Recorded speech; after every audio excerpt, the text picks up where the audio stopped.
여기 우리 교회 소식나도 있지만 떡으로 헌신해 주시고 여러 찬조와 협조로 헌신해 주시는 분들 뵈면 제가 웃자고 하는 말씀은 아니고 제가 감사할 내용은 아니지만 우리 하나님 보시고 하신 일이지만 얼마나 감사하고 얼마나 그 모습들이 아름다워 보이는지 모르겠습니다. 정말 교회를 대표해서 여러분들이 각자 다 감사한 마음은 있으시겠지만 제가 여러분들 한 분 한 분들께 너무 고맙고 감사의 말씀 드립니다. 항상 교회라고 하는 것이 이렇게 저런 발런티어처럼 할 때 비로소 그 교회는 움직여지게끔 되어 있죠. 그래서 여러분들께 말씀 증거하기 전에 다시 한번 또 기쁨과 감사함의 표현을 이렇게 하고 지나갑니다. 세상을 살아갈 때에 사실 참 힘들고 어렵다 하는 생각을 해보지 않은 분이 아마 없을 겁니다. 정상적인 사고를 하신 분들이라면 누구나 할 것 없이 세상살이 참 힘들다 그런 생각들은 다 해보셨을 겁니다. 이거는요, 성공을 한 사람이든 해보지 못한 사람이든 할 것 없이 아무리 성공한 사람이었다 한다 할지라도 아무리 풍족하게 삶을 누리는 삶이라 한다 할지라도 삶이 참 쉽지가 않구나 하는 생각을 합니다. 이 경쟁사회에서 도태되지 않고 산다는 것 자체가 우리에게 말할 수 없이 참 힘이 듭니다. 큰 부담을 안겨줍니다. 그런데 이 세상살이 힘들다는 게 불신자들에게만 해당되는 것이 아닙니다. 예수 믿는 성도들에게도 세상살이는 힘들다라고 하는 것은 공통적인 생각인 듯 합니다. 기독교인들 중에서 때로는 우울증에 걸리는 분들을 볼 수가 있고 심지어는 권태 혹은 무기력증 혹은 좌절감에 시달릴 때가 얼마나 많은지 모릅니다. 세상을 살아가는 어떻게 보면 누구도 회피할 수 없는 반갑지 않은 대상인데요, 사실 이러한 질병 아닌 질병에 걸리게 되면 우리의 정신력 빼앗기고 영적 생명력까지 약화시킬 수 있다는 점이 더욱 우리를 좌절시킵니다.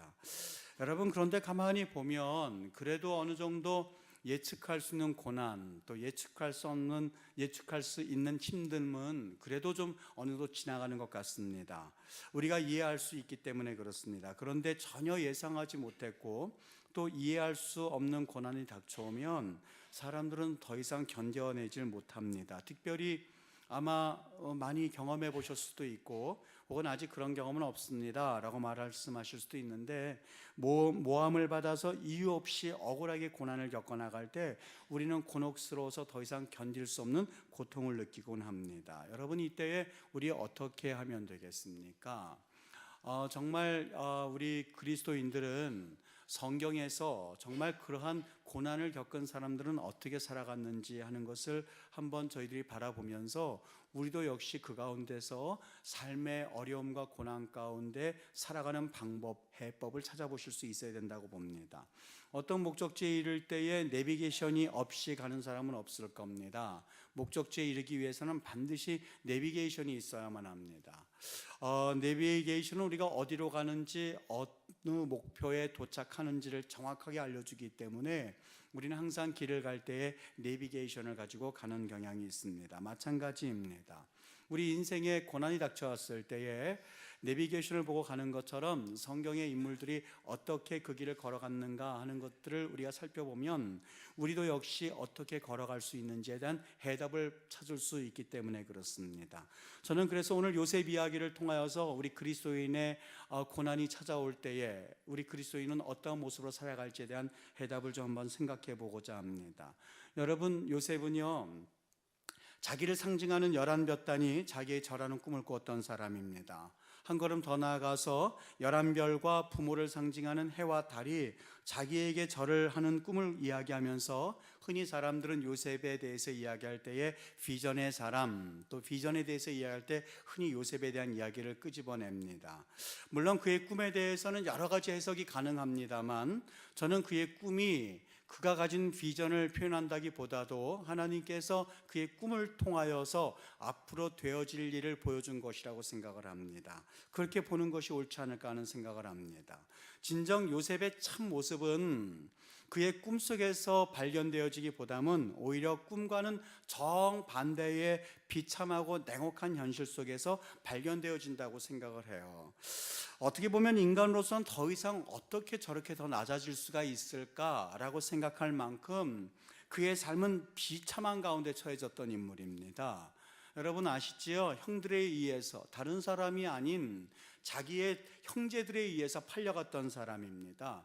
종이라고 하는 신분은 현대인들이 사실 이해하기 어려운 개념입니다만, 세상에 아무리 어려운 일이 많고 힘든 일이 있었다 한다 할지라도 그 당시에 종만 했을까라는 싶을 만큼 잘 이해가 가지 않습니다. 그런데 그는 종이었습니다. 종으로 팔려갔습니다. 은 단 몇 냥에 그는 팔려갔던 사람입니다. 종이 된 것만으로도 그 삶의 억울함과 비참함이 이루 말할 수 없는데, 요셉은 억울하게 두 명을 쓰고 기약도 없이 죄수가 되고야 말았습니다. 여러분, 그냥 죄수와는 다릅니다. 종이 죄수가 된 겁니다.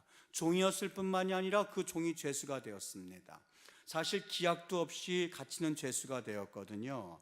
여러분, 11단과 11별이 자기에게 절하는 꿈을 꾸었던 요셉이 가져야만 했었던, 그가 경험했었던 그 현실은요, 참 기가 막혔습니다. 그런데 참 놀라운 것은 성경 어디를 보아도 요셉이가 낙심하고 절망하고 하나님께 원망했다고 하는 기록을 찾을 수 없습니다. 혹시 요셉이 절망하고 원망했지만 성경에서 그것을 기록하지 않은 것은 아닐까라고 생각해 볼 수 있는데, 그런 것 같지는 않습니다. 그의 삶의 증거를 보면 그는 절대 원망하거나 좌절했었던 인물이 아님을 알 수가 있습니다. 그 증거는 요셉이 그가 종으로서 그리고 죄수의 신분에 있을 때에 그의 삶을 최선을 다해서 살아갔다는 사실에서 알 수가 있습니다. 여러분, 이 죄수들을 보면 제일 무서운 사람이 누군지 아시지요? 사형수입니다. 왜냐하면 그들에게는 앞날이 없기 때문에 그렇습니다. 무기수입니다. 그냥 어차피 그들은 무슨 행동을 취하든지 간에 평생토록 감옥에 있어야 되기 때문에 사실 그들의 삶은 자포자기하는 삶입니다. 여기 오늘 그 요셉이가 그랬습니다. 그는 그는 종이었었고 그것도 죄수로서 지금 감옥에 있습니다. 아마 모르긴 몰라도 그는 무기수 정도에 해당하는 죄목이었지 않았을까 하는 생각이 듭니다. 그런데 그의 삶은 전옥이 감옥의 모든 죄수를 요셉이 관리하도록 만들었다라고 성경은 말씀을 합니다. 여러분, 사람이 시련을 당할 때에 가장 하기 쉬운 것이 원망입니다. 낙심입니다. 보통 사람 같았으면 요셉은 종으로 팔려갈 때부터 마치 죽은 사람과 같았을 겁니다. 평생을 형들과 함께 형들을 원망하다가 폐인처럼 살다가 죽었을지도 모릅니다. 그렇게 죽었어도 아무도 그에게 대해서 왜 그렇게 삶을 살았지? 라고 말할 사람은 없을 겁니다. 자신에게 누명을 씌운 그 보디발의 아내뿐만이 아니라 자신을 옥에 가둔 보디발에 대해서 미움이 극심했을 수도 있습니다. 억울하고 분하고 한에 맺혀서 아마 화병에 그 안에서 그 어떤 행동을 했었을지 모를 만한 상황에 처했던 사람이 요셉이었습니다. 그런데 요셉의 삶을 보면 우리가 생각했던 삶과는 전혀 다른 삶이었습니다. 그의 형편을 비판한다든지 그의 처지에 대해서 원망하는 삶이 아니라 그는 정말 그 안에서 기쁨과 감사함으로 섬겼음을 성경은 우리에게 잘 보여주고 있습니다. 그 증거가 40장 4절 보면서 저는 참 놀라운 사실 하나 발견했습니다. 그동안에는 그냥 읽고 갔었던 성경 본문이었었거든요. 여기 이렇게 되어 있습니다. 친위 대장이 요셉에게 그들을 수종들게 하매 요셉이 그들을 섬겼더라. 일반적인 본문이거든요. 근데 이 성경 말씀이 다르게 보여서 한번 원문 성경을 찾아보았습니다. 여기 친위 대장이 요셉에게 그들을 수종들게 하매 요셉이 그들을 수종들더라 라고 표현하지 않고요, 요셉이 그들을 섬겼더라 라고 되어 있습니다. 친위 대장이 요셉에게 수종들더라라는 말은 히브리 말로 파카드라고 되어 있고요, 섬겼다라는 말은 샤라트라고 되어 있습니다. 그 파카드라고 하는 말, 섬겼더라, 그를 수종들게 하라라는 말은요, 이 말입니다. 그냥 심부름해 주라는 얘기입니다. 요셉아, 너 어차피 무기수지, 그 안에서 네가 사업을 할래 아니면 경제활동을 할래? 아무것도 할 일 없지요. 가서 심부름이나 하나 해줘. 그 말입니다. 그게 바로 수종들게 하라는 말이에요. 높은 고위관리직의 사람이 감옥에 들어왔으니 요셉아 너 가서 심부름 하나 해줘. 휴지통 갖다 달라면 휴지통 갖다 줘. 그런 심부름 해줘 라는 말입니다. 여러분 웬만한 사람 같으면 그의 입장은 지금 무기수입니다. 웬만한 사람 같으면 입장은 싫어요. 내 인생 이미 종쳤는데 뭐 저 사람에게 잘 보인다고 내 인생 잘 될 거 없을걸 이라고 하면서 그는 거부했어도 됐을 만한 상황이었습니다. 근데 성경은 그가 샤라트 그를 섬겼더라라고 되어 있습니다. 여러분 섬겼다라는 그 말의 뉘앙스가 뭔지 대충 짐작이 가시는지요? 이것은요 사람이 사람을 도울 때 쓰는 말이 아니라 사람이 하나님을 섬길 때 쓰는 말이 샤라트입니다. 그가 마치 그 죄수를 섬겨 나갈 때에 하나님을 섬기듯이 하나님을 돕듯이 하나님을 향해서 서듯이 정말 그에게 섰다는 이야기입니다. 그러니까 그가 최선을 다해서 섬겼는데 그의 얼굴빛까지 살피는 그런 정성을 가지고 그를 위해서 최선을 다해서 섬겼다는 이야기입니다. 여러분 이렇게 해서 그가 시련을 이겼을 뿐만이 아니라 그 시련으로 말미암아 그는 끝내는 바로의 총리 대신까지 자리에 올라가는 것을 볼 수가 있습니다. 여러분 저는 이런 관점에서 볼 때에 요셉의 꿈은 이루어졌다가 아니라 요셉의 꿈은 그가 이루었던 꿈입니다. 누가 이루어준 것이 아니라 정말 어려운 가운데서 절망하지 아니하고 좌절하지 아니하고 최선을 다해서 눈물과 땀과 피가 하나가 되어서 정말 쌓아나간 어떻게 보면 자신의 업적이라도 봐도 괜찮습니다. 툭하면 절망하고 툭하면 남을 탓하고 툭하면 원망하고 내가 이렇게 된 게 내 탓인가 저놈들 탓이지 라고 하면서 절망하면서 살아가는 사람이 아니라 하나님이 자신에게 보여줬던 그 꿈을 생각하면서 최선을 다했던 삶, 여러분 저는 그것이 또 하나의 증거라고 생각이 되어집니다. 절망하지 않았었던 증거라고 생각이 되어집니다. 조금 하울링이 생기는데요. 여러분 또 하나 그가 절망하지 않았던 증거가 있는데요. 그것은 그가 용서의 사람임을 알 수가 있습니다. 요셉의 일생은요 정말 드라마 같습니다. 요셉이 형들에 의해서 팔려간 애굽 땅에서 왕의 권력을 가진 총리 대신이 됩니다. 그런데 기가 막힌 것은 요셉을 애굽에 팔았었던 형들이 애굽으로 오게 된다는 겁니다. 더 기가 막힌 것은 그 형들이 자신 앞에서 무릎을 꿇는다는 사실입니다. 여러분 소설도 이런 소설이 어디 있겠습니까? 드라마도 이런 드라마가 어디 있겠습니까? 자신을 애굽의 종으로 팔아먹은 형들이 자신의 앞에 무릎을 꿇었을 때에 여러분 정말 멋있는 종말은 요셉이 형들을 향해서 멋지게 복수하는 장면입니다. 중국의 무술 영화나 서부 영화를 보면은 대개 이 권선징악이라는 게 있지 않습니까? 우리가 그걸 참 좋아합니다. 왠지 아십니까? 통쾌하기 때문에 그렇습니다. 정말 그 복수 장면이 통쾌하기 때문에 그렇습니다. 사실 헐리우드 영화도 대부분의 내용이 권선징악입니다. 슈퍼맨도 좋아하고 아이언맨 보시면 여러분 다 아시지요? 끝내는 당하는 것 같지만 마지막에는 원수들을 향하여서 멋지게 복수하는 장면을 보면 아주 통쾌합니다. 왜 좋아하신 줄 아십니까? 우리도 그런 마음이 있는데 현실 가운데 그것이 이루어지지 않으니까 그 영화를 보면서 대리만족을 느끼고 있는 겁니다.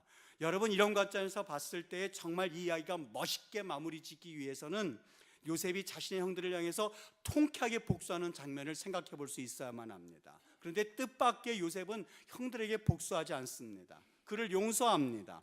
저들을 끌어안고 웁니다. 여러분 전 이 광경을 보면서 너무너무 기가 막혔습니다. 어린 나이에 형들에게 팔려왔을 때 그의 인생 조그만 부분이 손해본 것이 아니라 그의 인생 전체가 형들 때문에 망가질 뻔했습니다. 그의 인생 전체가 형들로 인하여서 엉망이 될 뻔했습니다. 사실 총리 대신 됐을 때에 내가 만약에 요셉이라면 어떻게 취했을까? 저는 이런 생각도 한번 해봤습니다. 내가 만약에 총리 대신 됐다면 나는 보디발의 아내를 가장 먼저 부를 거야.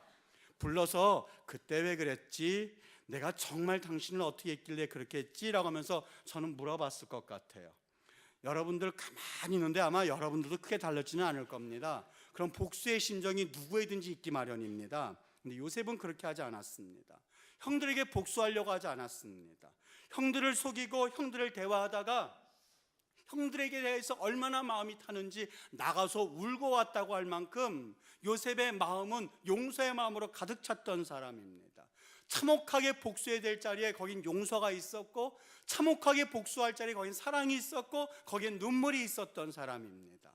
권성징악, 그것을 보는 그 복수도 통쾌하지만 이 요셉이 형들을 용서하는 장면을 봤을 때 너무너무 감동이 있었습니다. 저는 한번 이렇게 되짚어 봤습니다. 요셉이 어떻게 이런 일이 가능했을까? 여러분, 이유는 하나입니다. 오직 믿음입니다. 오직 믿음입니다. 여러분, 돈과 권력과 지식 참 힘이 있습니다. 그런데 그 힘이 있는 그 놀라운 것보다 더 힘이 있는 것이 있는데 바로 하나님입니다. 하나님을 믿는 믿음이라고 생각을 합니다. 여러분, 돈이 할 수 있는 일, 권력이 할 수 있는 일, 지식이 할 수 있는 일이 있지만 하나님을 믿는 믿음은 그것보다 더 큰 일을 행할 수가 있습니다. 성경이 그렇게 말씀했습니다. 내게 능력 주시는 자 안에서, 내게 능력 주시는 자 안에서 내가 모든 것을 할 수 있다고 말입니다. 여러분, 키엘케고르가, 그 철학자가 정말 인간을 향해서 절망을 가리켜서 죽음에 이르는 병이라고 했거든요. 사실 절망이 우리 인생을 얼마나 휘젓고 다니는지 모릅니다. 세상은 골리앗 같고 우리는 다윗과 같아서 세상을 바라볼 때마다 얼마나 절망스러운지 모릅니다. 그런데 이러한 현실, 절망 속에서 우리에게 주는 하나의 희망이 있는데 그것이 바로 믿음입니다. 절망이 죽음에 이르는 병이라면 믿음은 이 세상을 살게 하는 하나님의 능력의 힘이 되는 줄 믿습니다. 요셉에게는 이런 믿음이 있었습니다. 자신에게 무슨 일이 일어난다 한다 할지라도 하나님 안에서 그 일어나는 일들을 통하여 하나님께서 도우실 것이라는 믿음이 있었던 사람입니다. 여러분, 저는 이 요셉에게 분명한 목표가 있었던 사람인데 믿음이었었고 그 믿음의 대상은 하나님이었습니다. 우리가 야구를 할 때에 야구의 방향이 잘못되면, 공의 방향이 잘못되면 파울이 되지 않습니까? 방향을 올바로 해야만 그것이 홈런이 되는 것처럼 믿음이 있기는 믿음이 있는데 그 믿음의 대상이 분명했는데 하나님이었습니다. 술 맡은 관원장이 2년 지난 이후에 요셉을 부르거든요. 그때 그의 첫 마디가 복수, 그의 첫 마디가 원한이 아니라 그의 첫 마디가 하나님이었습니다. 내게 있는 것이 아니라 하나님이 당신에게 대답해 줄 것입니다 라고 하면서 하나님이란 말을 먼저 했었던 요셉이었습니다. 제가 아니라 하나님입니다. 감옥에서 나오자마자 하나님이 하셨습니다는 것이 그의 첫 마디였습니다. 더 기가 막힌 것은 창세기 45장에 보면 지난날 자기를 판 형들을 향하여서 이런 말을 하는 것을 볼 수 있습니다. 당신들이 나를 팔았다고 해서 두려워하지 마십시오. 당신들이 나를 팔아먹어서 내가 팔려온 것이 아니라 하나님이 나를, 우리 가족을 구원하시고 이민족들을 구원하시기 위해서 당신들의 후손을 세상에 두시려고 나를 당신들 앞서 보내셨으니 그런즉 이리로 나를 보낸 자는 당신들이 아니요 하나님입니다 라고 하는 분명한 대상이 있었던 것이죠. 여러분, 우리 사실 우리 그리스도인들이 무엇으로 살까 생각해 보면 우리가 이 땅을 밟고 사는 이상 재물이 필요합니다. 권력도 필요하고 어느 정도 학식도 필요합니다. 그리고 명예도 필요할 것 같습니다. 그런데 성경은 그것을 말한 적이 없습니다. 의인은, 그리스도인은, 하나님을 믿는 사람은 오직 믿음으로 산다가 정답입니다. 사실 요셉의 일생을 보면은요, 그의 인생은 하나님이 포기한 것 같습니다. 생각해 보세요. 그가 18살에 종으로 팔려가서 그나마 하나님 앞에 선다고는 했지만 감옥에 들어가서 끝내는 감옥에서 썩어가는 인생을 보면서 다른 사람들은 그를 보면서 너 왜 그렇게 살지? 하나님이 너 포기하셨을걸? 하나님께서 너 버리셨을걸? 하는 마음이 왜 들지 않았겠습니까? 그런데 중요한 것은 그런 상황 가운데서 요셉은 오직 믿음으로 살았습니다. 세상에서 너 돈 없지, 너 권세 없지 라고 할 때에 요셉은, 그 의인은 믿음으로 살지요 라고 하면서 하나님 앞에 고백하였고, 믿음으로 살지요 라고 하는 그 고백을 보기 좋게 하나님께서는 형들이 무릎 꿇게 하셨고 바로의 온 세상이 그를 무릎 꿇게 하심으로써 하나님께서 그를 얼마나 축복하신지를 보여주는 것이 오늘 성경의 내용입니다. 여러분, 믿음은요 참 보배 같습니다. 아무리 생각해도, 이 세상에 아무리 생각해도 믿음만 가지면 살 수 있다는 것을 종종 경험하게 됩니다. 여러분, 이 말씀은 단순히 제가 설교해야 되기 때문에, 그리고 이 말씀이 말씀이기 때문에 이론적으로 드리는 말씀이 아닙니다. 정말 하나님 앞에서 저에게도 그런 신앙의 체험이 있고 아마 여기 앉아 계신 분들도 그런 체험이 있는 분들이 많이 있는 줄 믿습니다. 믿음 때문에 세상의 환난과 고난을 당해도 하나님의 섭리를 믿고 요셉이 승리했던 것처럼 여러분과 저는 그 섭리를 믿으면 승리하게 될 줄 믿습니다. 하나님의 은혜로 인생의 역전이 되어서 세상과 자신을 조롱하고 억울하게 한 사람을 복수할 기회가 있음에도 불구하고 그들을 용서할 수 있는 그러한 믿음을 우리는 하나님께서 바라고 계신다는 사실을 믿으시기를 바랍니다.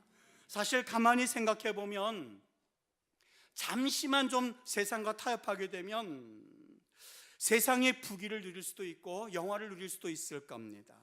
잠시만 눈 질끈 감으면 내가 끌리는 본능이 있을 겁니다.